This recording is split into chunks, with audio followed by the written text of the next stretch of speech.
Guys जिसको भी भेड़ू बकरी चाहिए होंगे तो सो गाइस ये थे वो बंदर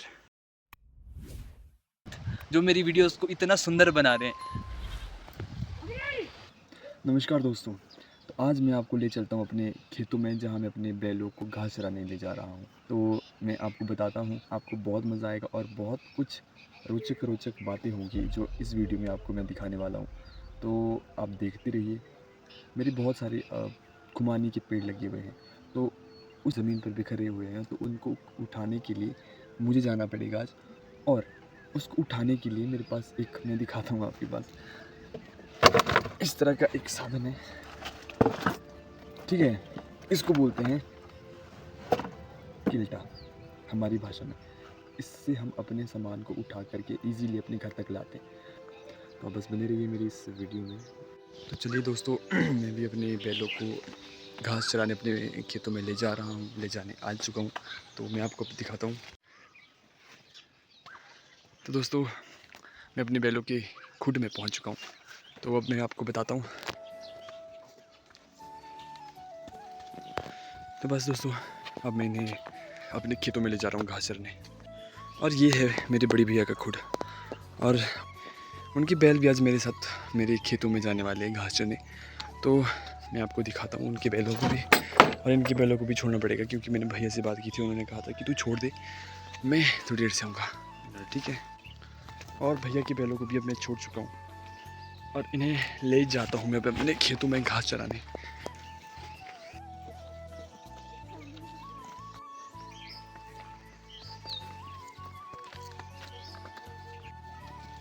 दोस्तों, जो इसके साथ में जो ये नहर बह रही है, ये नहर हमारे खेतों को जीवन देती है, क्योंकि इस नहर में पानी आकर के हमारी फसलों को हरा भरा करती है। नहर सिर्फ पानी नहीं लाती, नहर जीवन लाती है। हर बूंद में किसान की उम्मीद बहती है। तो दोस्तों, ये रहे मेरे वो खुमानी के पेड़। इस तरह की खुमानी लगी है। ये तो सिर्फ ये तो पेड़ का इकलौता इस तरह का कोना है, लेकिन इस जैसी खुमानियाँ पूरे के पूरे पेड़ में दूर दूर तक पूरे में फैली है। तो दोस्तों, इस तरह की खुमानी होती है। तो इसे हम ऐसे ओपन करके, मेरे या दूसरा कैमरे पे है, आई एम सॉरी गाइस, मैं बताता हूँ आपको। इस तरह से ओपन करते हैं और अगर ख़राब होगी तो हम इसके बीज को निकाल करके इसका तेल निकालते हैं। सच में गाइस, हम इसका तेल निकाल करके तकरीबन 1500-1600 रुपये के आसपास इसका तेल बिकता है। तो इस गुठली को सुखाने के बाद इसको मशीन में डाला जाता है और मशीनों से इसका तेल निकाला जाता है। तो इसके लिए इतनी मेहनत होती है, इसको उठाना पड़ता है और घर पे सुखाना पड़ता है। और जो ये बार वाला अगर ये ख़राब हो जाता है तो इसको गाय को दिया जाता है, लेकिन अगर ये अच्छा होता तो इसको खाया भी जा सकता है ऐसे। कभी अगर आपको मेरे गांव में आने का मौका मिले, मैं आपको इसका स्वाद ज़रूर चखाऊँगा। जो ज़मीन पर बिखरे होंगे उन्हें घर ले जाना है गायों को खिलाने के लिए। मैं आपको बता रहा हूँ कि मैं खुमानियों के बीज को कलेक्ट कर रहा हूँ। जो इसकी खुमानियाँ थी वो बंदर सारे के सारे खा चुके हैं, तो इकट्ठा कर रहा हूँ और तब जा कर के इसके बीजों से तेल निकलता है, जो कि हमारी मेहनत और हमारी परंपराओं का संगम है।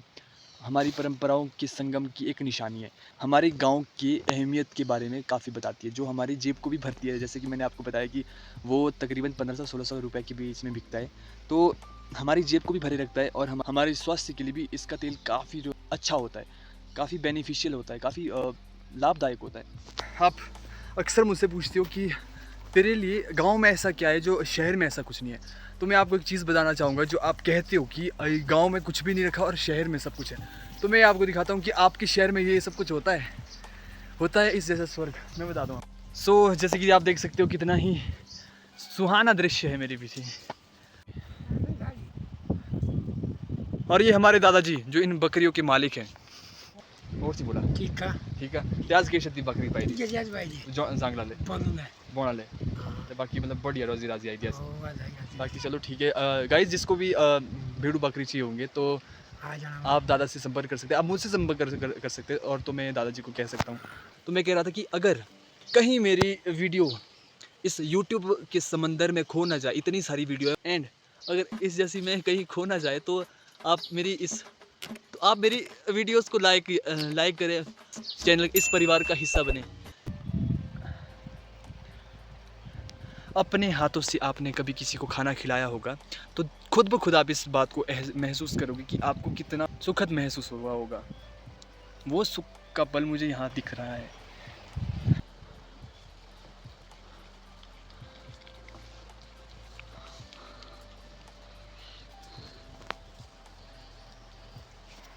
मैं कसम से कह रहा हूँ, इतने मज़े कर रहा हूँ मैं इन सब के साथ, इन नन्हे नन्हे साथियों के साथ जो मेरी वीडियोस को इतना सुंदर बना रहे हैं। मैं ये इकलौता है जो मेरे पास मेरे से जो मुझे छोड़ कर के जा नहीं रहा है। मेरे हाथ में इतनी गुदगुदी हो रही है और मैं इसे दूर करो। अगर मैं इसको अपना हाथ नहीं दे रहा हूँ तो ये मेरे गर्दन में या फिर मेरे कानों को चूस रही है। तो लगता है प्यार हो गया इसको इससे मुझे।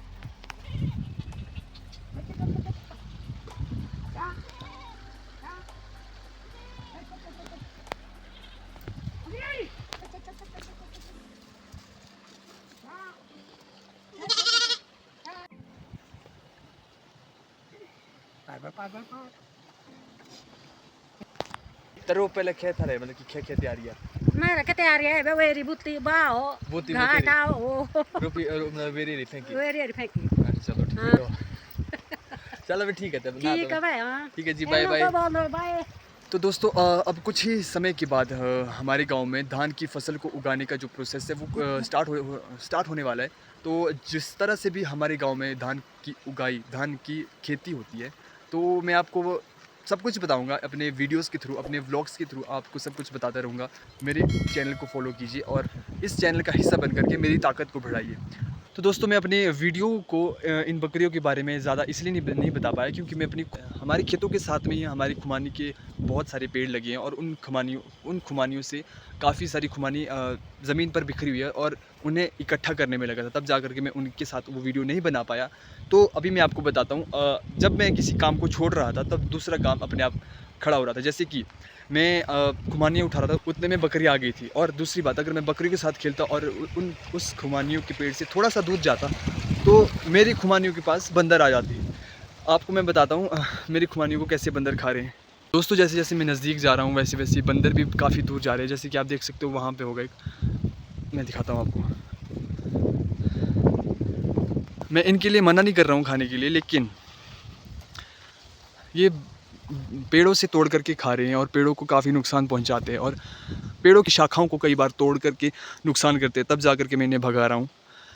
तो आपको शायद नहीं दिख रहे होंगे क्योंकि मैं जैसे जैसे पास जा रहा हूँ वैसे वैसे ये दूर जा रहे हैं। आप देखिए दोस्तों, बंदर से अगर गांव की फसलों को, अगर खेतों की फसलों को बचाना है जो हमारे दादा परदादा करते थे, तो फिर मैं आपको वो तरीका बताता हूँ। हमारे दादा परदादा क्या करते थे, जो हमारे पुराने कपड़े होते थे उनको इकट्ठा करके एक पुतला बनाते थे और उसको खेत के बीचों बीच खड़ाते थे और बीचों बीच रखते थे। उसको बीच में रखने के बाद, उसको देखने के बाद जब दूर से बंदर उसको देखते थे, दूर से देखने के बाद वो इंसानों जैसा लगता था।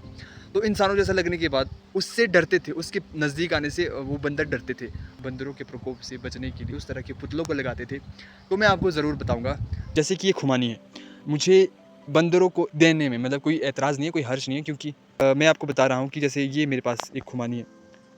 इसको बाहर वाला तो खाने के लिए होता है, लेकिन अंदर वाला इसको खाने में थोड़ा दिक्कत आती है। इसको खाने में थोड़ी ताकत चाहिए, इसको फोड़ने में थोड़ी ताकत चाहिए होती है, तब जाकर इसको पत्थर पे जा कर के फोड़ते हैं और ये इसको छोड़ कर के साइड में फेंक देते हैं और खाने वाली चीज़ को खा लेते हैं। जैसे कि इसे खा लेते हैं। इसे खाने के बाद ये चले जाते हैं।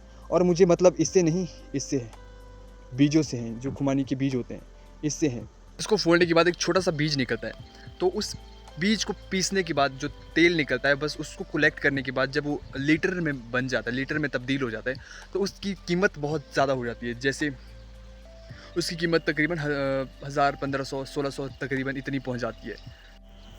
दोस्तों अब जा रहा हूं घर, तो अब रास्ते में बात करता हूं।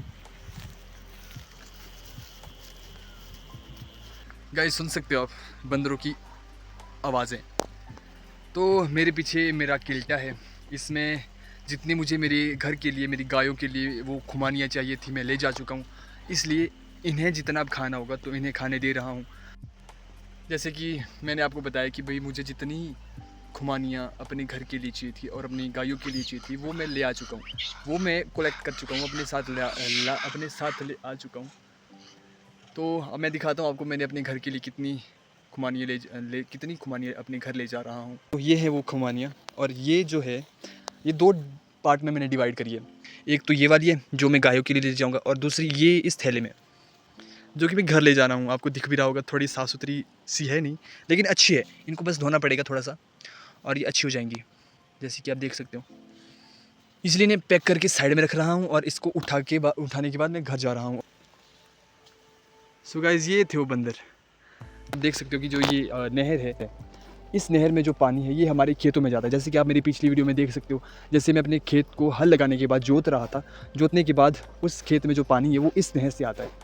यहाँ पर हर जगह, हर खेत के पास जाने के लिए अलग से एक नहर बनी हुई है, जिससे कि हम अपने खेतों को सींच सके, अच्छे से अपनी फसलों को पानी दे सके।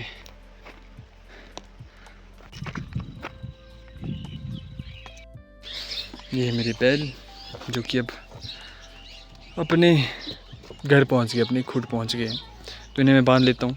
तो दोस्तों, मैं अपने बैलों को बंद कर चुका हूँ और अब मैं अपने घर जा रहा हूँ। सो गाइस, मैं अपने घर पहुँच चुका हूँ। मेरे प्यारे दोस्तों, जैसे कि आपने इस वीडियो में देखा कि किस तरह से एक किसान की ज़िंदगी में बैलों, खेत और बकरियों की भूमिका रहती है। जिस तरह से एक किसान की ज़िंदगी में इन बैलों की, खेतों की और इन बकरियों की भूमिका रहती है, जितनी अहम भूमिका इन सब चीज़ों की एक किसान की ज़िंदगी में होती है, उससे कई ज़्यादा आपका होना मेरे इस चैनल के लिए बहुत बड़ी भूमिका निभाता है। आपका होना मेरे लिए बहुत गर्व की बात है। अगर आप मेरे साथ ऐसे ही जुड़े रहेंगे तो मुझे पूरा विश्वास है कि आपके साथ के साथ चलते चलते मैं अपनी लाइफ में बहुत कुछ अचीव कर पाऊँगा। अपने गांव के बारे में आपको सब कुछ बता पाऊँ और अपनी लाइफ से जुड़ी हुई बातों को भी आपसे बता पाऊँ। इसी के साथ मैं आपसे अलविदा लेता हूँ, तब तक जब तक मेरी एक नई वीडियो नहीं आ जाती। ऐसे ही मेरी वीडियोस को प्यार करते रहिए, ऐसे ही मेरे परिवार के साथ जुड़ते रहिए, मेरा विश्वास बढ़ाते रहिए, मेरा जो आत्मविश्वास है उसे भी बढ़ाते रहिए। तो इसी अनोखे अंदाज़ के साथ मैं आपसे अलविदा लेता हूँ। जब तक नई वीडियो नहीं आ जाती तब तक के लिए प्यार भरा नमस्कार।